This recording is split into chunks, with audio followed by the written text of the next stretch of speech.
पत्नी प्रधान, पति संभाल रहा पंचायत और अपने घर पर ही संचालित कर रही निजी स्कूल के साथ चला रही हिंदू विद्या केंद्र और साथ में सरकारी नौकरी करने के लगे गंभीर आरोप। सोलन जिले में नालागढ़ के तहत बारियां की पंचायत प्रधान पर नंबरदार ने अवैध तौर पर अपने निजी घर के अंदर स्कूल चलाने के आरोप लगाते हुए शिक्षा विभाग व सरकार से कड़ी कार्रवाई की मांग की है। उनका कहना है कि प्रधान के घर पर 2018 से बिना शिक्षा विभाग की अनुमति व स्कूल के मापदंड को दरकिनार करके श्री शांति निकेतन पब्लिक स्कूल के नाम पर निजी स्कूल चल रहा है। इसको सपोर्ट है तो उस पर सरकारी कर्मचारियों पे ये दबाव डाला रहा है ताकि इसका स्कूल बंद ना हो, जबकि इसकी एविलेशन कुछ नहीं है। मेरी शिकायत पर कार्रवाई करते हुए शिक्षा विभाग की तरफ से स्कूल बंद करने का नोटिस स्कूल प्रबंधक को दिया गया था, लेकिन हैरानी की बात यह है कि बावजूद नोटिस के बाद भी स्कूल चल रहा है और जो बच्चों को स्कूल रिपोर्ट कार्ड स्कूल प्रबंधन समिति की ओर से दिया जाता है उस पर हिमाचल सरकार का लोगो होता है। इसके अलावा उन्होंने प्रधान के पति पर आरोप लगाते हुए कहा है कि वो पंचायत के सारे निर्णय व गतिविधियां पति प्रधान की हैसियत से ग्राम सभा और पंचायत की आम बैठक में पंचायत के विकास कार्यों में हस्तक्षेप करता है। इस पर उन्होंने शिक्षा विभाग व सरकार से कड़ी कार्रवाई की मांग की है। क्या नाम है जी, क्या दिक्कत है? मेरा नाम जश्मी कुमार कौशिक, गाँव पनोह का लंबरदार हूँ मैं। तो हमारे यहाँ पर एक निजी प्राइमरी स्कूल चला हुआ है जो बिना एफिलिएशन से 8-9 साल से चल रहा है, जिसकी कोई ना तो मान्यता है और उसकी कंप्लेंट भी की गई है। जो संचालक है वो डायरेक्टर और प्रिंसिपल उसी स्कूल का है, जो कि ब्लॉक में बीआरपी के पद पे है, ब्लॉक सोर्स पर्सन के पद पे है। और उसकी पत्नी मनीषा कुमारी जो ग्राम पंचायत बारियां की प्रधान है, और जो भी कार्य है वही संजय कुमार ग्राम पंचायत बारियां का प्रधान के रूप में कार्य करता है, जबकि पति प्रधान का कार्य करता है। और प्रधानाचार्य के ऑफिस में इन्होंने लोक मित्र केंद्र खोला हुआ है जो कि मनीषा कुमारी के नाम पे है, ठीक है। जबकि एक ही व्यक्ति 4-4 पदों पे काम कर रहा है, जबकि ब्लॉक में सोर्स पर्सन है और बच्चों का भविष्य वो Shri Shanti Niketan school public school उसमें पनोह में खुला हुआ है, क्योंकि बच्चों का भविष्य खराब हो रहा है, बच्चों के भविष्य से खिलवाड़ कर रहा है। इसलिए इसकी कंप्लेंट भी की गई थी और 5/11/2024 को डिप्टी डायरेक्टर सोलन से मेरी वहाँ पर बात भी हुई थी। तो उन्होंने कहा था कि हम इस स्कूल को नोटिस भेज रहे हैं बंद करने के लिए। उन्होंने नोटिस भेजा भी है और मेरे को आरटीआई का उन्होंने उत्तर भी दिया है, उसमें भी साफ लिखा कि ये रिकॉग्नाइज नहीं है डायरेक्टर एलिमेंट्री से। और बीओ रामशहर गेसेरी ज्ञानचंद सिंह से भी उन्होंने भी आरटीआई में लिख के दिया है कि ये हमसे एफिलिएशन नहीं है। एफिलिएशन के लिए इसने 21/10/2024 को अप्लाई किया है। ना ही इसके स्कूल में बाउंड्री वाल है और 3 कमरों में ये स्कूल चला रहा है। 3 कमरों में इसकी फैमिली रहती है, इसका भाई रहता है जिसका नाम नीरज भंडारी है। मतलब कोई गवर्नमेंट के रूल एंड रेगुलेशन ये फॉलो नहीं करता है, उसमें साफ लिखा है ना इसकी मान्यता है। इसलिए इस स्कूल को बंद किया जाए और बच्चों के भविष्य से खिलवाड़ ना हो, आपसे मेरा यही निवेदन है। कितने बच्चे हैं स्कूल में? इसके स्कूल में 29 बच्चे हैं, जबकि सरकारी स्कूल प्राइमरी स्कूल साथ में है, उसमें 17 बच्चे हैं। डायरेक्टर एलिमेंट्री ने ये कहा था कि ये स्कूल बंद करके जो 29 बच्चे हैं वो सरकारी स्कूल पनोह में प्राइमरी स्कूल में किए जाएं, परंतु वो इसको नोटिस भी दिया गया बंद करने के लिए, तो इसने अभी तक बंद नहीं किया है। जबकि उसमें प्रावधान है कि अगर नोटिस मिलने के बाद बंद नहीं करता तो उसको 10,000 रुपया हर रोज़ की पेनल्टी लगेगी ना। प्रशासन ने जबकि बीओ रामशहर से भी मेरी कई बार बात हुई है फ़ोन पे, अभी तक कोई कार्रवाई नहीं कर रहे हैं। ये कि राजनीतिक इसको सपोर्ट है तो उस पर सरकारी कर्मचारियों पे ये दबाव डाला रहा है ताकि इसका स्कूल बंद ना हो, जबकि इसकी एविलेशन कुछ नहीं है।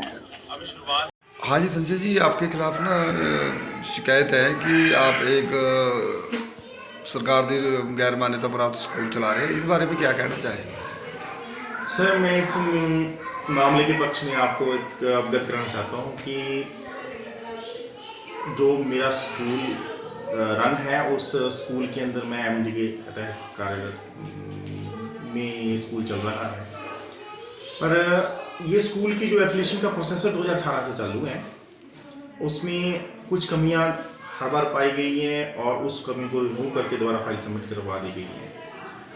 परंतु किसी कारणवश,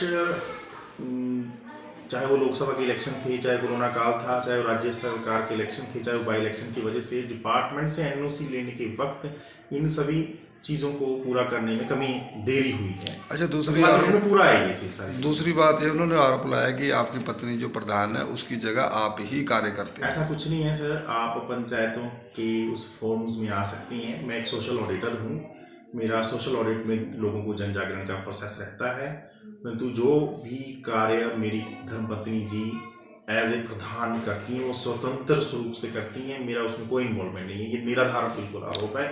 अच्छा, लोगों से पूछ सकते हैं। तीसरा उन्होंने ये बोला है कि आपकी जो पत्नी है प्रधान पद पे है और उसका नाजायज फायदा लेकर आप लोक मित्र केंद्र जो इन्होंने लिया चला रही है, तो इस बारे में क्या कहना है? लोक मित्र कब चला था? ये जो लोक मित्र केंद्र की जहाँ तक बात है, ये 2018-19 में ही इसकी एनओसी श्रीमती नीलम कुमारी जी प्रधान थी, उनसे ली गई है। ये लोक मित्र केंद्र हमारे टाइम में नहीं बना है, ये हमारे प्रधान बनने से भी बहुत पहले से चल रहा है। तो दूसरी बात यह है कि उन्होंने जो बोला है कि कोई लंबड़दारी को लेकर एनओसी की बात सामने आ रही, मामला है क्या है? एक्चुअल में ऐसा है कि हमारे प्रधान बनने से पहले, मेरी मिसेस के प्रधान बनने से पहले, कि इन्होंने एक पंचायत बैठक की एनओसी निकलवाई थी ग्राम पंचायत से, जिसमें जो वार्ड पंच जिस वार्ड से संबंधित था ये मुद्दा, उसके नदारद होने की वजह से सारी कंप्लेंट्स हमारे सामने आई। तो ग्राम सभा ने उस पर ऑब्जेक्शन करके उस एनओसी को रिजेक्ट करने के लिए प्रस्ताव रखा, जिसे सहर्ष सभी ने स्वीकार किया और बड़ा आरोपित समझा कि हम बाहर की व्यक्ति को कोई एनओसी क्यों दे रही हैं। तो इसमें मेरा कोई व्यक्तिगत मामला नहीं था, ये लोगों द्वारा रखा गया प्रस्ताव था, लोगों का ऐतराज था। तो प्रधान जी ने उन सभी विषयों पर नज़र रखते हुए लोगों के समक्ष ग्राम सभा में के अंदर ये बात रखी थी, तो लोगों के इनकार की वजह से उसकी सारी चीज़ों को रिजेक्ट किया गया है। तो ऐसा कुछ नहीं है, बट इसी लंबरदारी के मसले को लेकर उसने बहुत बड़ा एलिगेशन लगा रखा है, ये सभी कंप्लेंट चालू कर रखी हैं, उसने ये पर्सनल लिया है मेरे साथ लड़ाई। वो मेरे खिलाफ मेरे डिपार्टमेंट में, मेरे जितने भी मेरे संपर्क में मेरे कार्य हैं, उन सब पर इन्हीं चीज़ों का एक नाजायज़ दबाव बनाने की कोशिश कर रहा है कि मैं पंचायत में इस पद से जुड़ा होने के नाते उसको एनओसी दिलवाऊं, ताकि वो इस मामले से वहाँ से बरी हो जाए। तो इस मामले में मैं ये जरूर कहना चाहता हूँ कि देखिए, हम चाहते हैं कि लोगों का हक जो हमारे वार्ड नंबर 7 का बनता है वो उनको ही मिलना चाहिए, जबकि भूतकाल में उस जसमनी कुमार कौशिक को तेजेंद्र कुमार जी की प्रधानशिप के अंदर एक बैठक की एनओसी दे दी गई थी, जो कि उनको भी इन चीज़ों के बारे में जानकारी नहीं थी कि ग्राम सभा एनओसी देती है, जबकि बैठक से एनओसी नहीं जाती है। तो इन सभी मुद्दों को जब फोरम में रखा गया तो वहाँ पर लोगों को जानकारी हुई कि ये गलत हो गया है, इसलिए इसकी रिक्वेस्ट जा चुकी है हमारे डीसी महोदय के पास कि इस एनओसी पर विचार किया जाए और उसको रद्द किया जाए, और जो जसमीन कुमार कौशिक जी को जो भी लंबरदारी का पद मिल गया है उसे भी वहाँ से हटाने की प्रक्रिया के ऊपर विचार किया जाए। तो जहाँ तक उनको जो लंबरदारी पद से मिलने वाला मासिक मानदेय है, मैं समझता हूँ कि ये भी गलत है। इसमें ये जो हक वार्ड नंबर 7 टिक्कर 9 वार्ड का बनता है, ये वार्ड नंबर 9 नालागढ़ में एमसी एरिया के अंदर किसी को जा रहा है, ये सरासर गलत प्रोसेस है सर। तो क्या ये आपके मतलब कुल मिलाकर देखा जाए तो ये इन जो शिकायतें कर रहे हैं उसके उस प्रधान पे दबाव बनाकर ये अपना काम बिल्कुल सर। मैं अपने लिए जो भी जसमीन कुमार कौशिक द्वारा कंप्लेंटें लगाई गई हैं, इनका अलग अलग डिपार्टमेंट से आई इंक्वायरी को फेस कर चुका हूं, मेरे बयान वहां पर दर्ज हैं।